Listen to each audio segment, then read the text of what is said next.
ಗೃಹಲಕ್ಷ್ಮಿ ಯೋಜನೆಯ ಮತ್ತೊಂದು ಅಪ್ಡೇಟ್ಗೆ ಎಲ್ಲರಿಗೂ ಸ್ವಾಗತ. ನಾನು ನಿಮ್ಮ ಪ್ರೀತಿಯ ಶಿವು. ಇವತ್ತಿನ ಒಂದು ವಿಡಿಯೋದಲ್ಲಿ ಗೃಹಲಕ್ಷ್ಮಿ ಯೋಜನೆಯ 25ನೇ ಕಂತಿನ ಹಣಕ್ಕೆ ಸಂಬಂಧಪಟ್ಟಂತೆ ಈಗ ಒಂದು ಮಹತ್ವದ ಮಾಹಿತಿ ಆದರೆ ಬಂದಿದೆ. ಸೊ ಬನ್ನಿ ಅದರ ಬಗ್ಗೆ ಕಂಪ್ಲೀಟ್ ಆಗಿ ನಾವು ಈ ವಿಡಿಯೋದಲ್ಲಿ ಇನ್ಫಾರ್ಮೇಷನನ್ನು ತಿಳ್ಕೊತಾ ಹೋಗೋಣ. ಸೊ ವಿಡಿಯೋವನ್ನು ಸ್ಟಾರ್ಟ್ ಮಾಡ್ತೀನಿ. ಅದಕ್ಕಿಂತ ಮೊದಲು ನೀವಿನ್ನೂ ನಮ್ಮ ಚಾನೆಲನ್ನು ಸಬ್ಸ್ಕ್ರೈಬ್ ಮಾಡದೇ ಇದ್ದರೆ ಈ ಕೂಡಲೇ ಚಾನೆಲ್ಗೆ ಸಬ್ಸ್ಕ್ರೈಬ್ ಮಾಡ್ಕೊಳ್ಳಿ ಮತ್ತು ಲೈಕ್ ಮಾಡಿ. ಸೊ ಈಗ ನಾವು ಇನ್ಫಾರ್ಮೇಷನ್ ತಿಳ್ಕೊತಾ ಹೋಗೋಣ.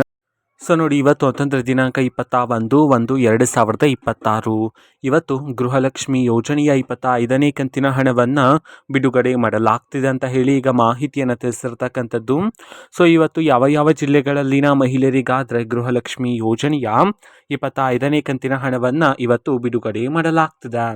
ಇದನ್ನು ನಾವು ತಿಳ್ಕೊಳೋದಾದರೆ ಇವತ್ತು ಕರ್ನಾಟಕದಲ್ಲಿರ್ತಕ್ಕಂತಹ 17 ಜಿಲ್ಲೆಗಳಲ್ಲಿನ ಮಹಿಳೆಯರಿಗಾದ್ರೆ ಇವತ್ತು ಗೃಹಲಕ್ಷ್ಮಿ ಯೋಜನೆಯ 25ನೇ ಕಂತಿನ ಹಣವನ್ನು ಬಿಡುಗಡೆ ಮಾಡಲಾಗ್ತಿದೆ ಅಂತ ಹೇಳಿ ಮಾಹಿತಿಯನ್ನು ತಿಳಿಸಿರ್ತಕ್ಕಂಥದ್ದು.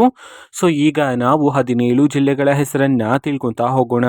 ಸೊ ಮೊದಲಿಗೆ ಕಲಬುರಗಿ, ಹಾವೇರಿ, ಹಾಸನ, ಗದಗ, ಧಾರವಾಡ, ದಾವಣಗೆರೆ, ದಕ್ಷಿಣ ಕನ್ನಡ, ಬೆಂಗಳೂರು ನಗರ, ಬೆಂಗಳೂರು ಗ್ರಾಮಾಂತರ, ಬೀದರ್, ಚಾಮರಾಜನಗರ, ಚಿಕ್ಕಬಳ್ಳಾಪುರ, ಚಿಕ್ಕಮಗಳೂರು, ಚಿತ್ರದುರ್ಗ, ಬೆಳಗಾವಿ, ಬಾಗಲಕೋಟೆ, ಬಳ್ಳಾರಿ ಈ 17 ಜಿಲ್ಲೆಗಳಲ್ಲಿನ ಮಹಿಳೆಯರಿಗಾದರೆ ಇವತ್ತು ಗೃಹಲಕ್ಷ್ಮಿ ಯೋಜನೆಯ 25ನೇ ಕಂತಿನ ಹಣವನ್ನು ಬಿಡುಗಡೆ ಮಾಡಲಾಗ್ತಿದೆ ಅಂತ ಹೇಳಿ ಈಗ ಮಾಹಿತಿಯನ್ನು ತಿಳಿಸಿರ್ತಕ್ಕಂಥದ್ದು.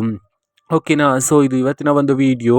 ಸೊ ಇದೇ ರೀತಿ ಗೃಹಲಕ್ಷ್ಮಿ, ಅನ್ನಭಾಗ್ಯ, ಶಕ್ತಿ ಯೋಜನೆ, ಯುವ ನಿಧಿ, ಗೃಹ ಜ್ಯೋತಿ, ಕಾಂಗ್ರೆಸ್ನ ಎಲ್ಲ ಯೋಜನೆಗಳಿಗೆ ಸಂಬಂಧಪಟ್ಟಂಥ ಇಂಪಾರ್ಟೆಂಟ್ ಅಪ್ಡೇಟ್ಗಳು ನಿಮಗೆ ಈ ಒಂದು ಚಾನಲಲ್ಲಿ ಇಮಿಡಿಯೇಟ್ಲಿ ಸಿಗ್ತಿರುತ್ತೆ. ಅದಕ್ಕೋಸ್ಕರ ನೀವಿನ್ನೂ ನಮ್ಮ ಚಾನಲನ್ನು ಸಬ್ಸ್ಕ್ರೈಬ್ ಮಾಡದೇ ಇದ್ದರೆ ಈ ಕೂಡಲೇ ಚಾನಲ್ಗೆ ಸಬ್ಸ್ಕ್ರೈಬ್ ಮಾಡೋದ್ರ ಮುಖಾಂತರ ನಾನು ಯಾವುದೇ ವಿಡಿಯೋ ಹಾಕಿದ ತಕ್ಷಣ ನಿಮಗೆ ನೋಟಿಫಿಕೇಶನ್ ಸಿಗುತ್ತೆ. ಅದ್ರ ಮುಖಾಂತರ ನೀವು ಬೇಗನೆ ವಿಡಿಯೋವನ್ನು ನೋಡ್ಬೋದಾಗಿರುತ್ತೆ ಮತ್ತು ಆ ವಿಡಿಯೋದಲ್ಲಿರುವ ಇನ್ಫಾರ್ಮೇಷನನ್ನು ನೀವೀಗ ತಿಳ್ಕೊಬೋದಾಗಿರುತ್ತೆ. ಮತ್ತು ಈಗ ನಾವು ಫೇಸ್ಬುಕ್ಕಲ್ಲೂ ಸಹ ಈಗ ವಿಡಿಯೋಸ್ಗಳನ್ನು ಅಪ್ಲೋಡ್ ಮಾಡ್ತಿದ್ದೀವಿ. ಫೇಸ್ಬುಕ್ ಚಾನಲ್ ಲಿಂಕನ್ನು ಡಿಸ್ಕ್ರಿಪ್ಷನ್ ಬಾಕ್ಸಲ್ಲಿ ಕೊಟ್ಟಿರ್ತೀನಿ, ಕ್ಲಿಕ್ ಮಾಡಿಬಿಟ್ಟು ಫಾಲೋ ಮಾಡಿ.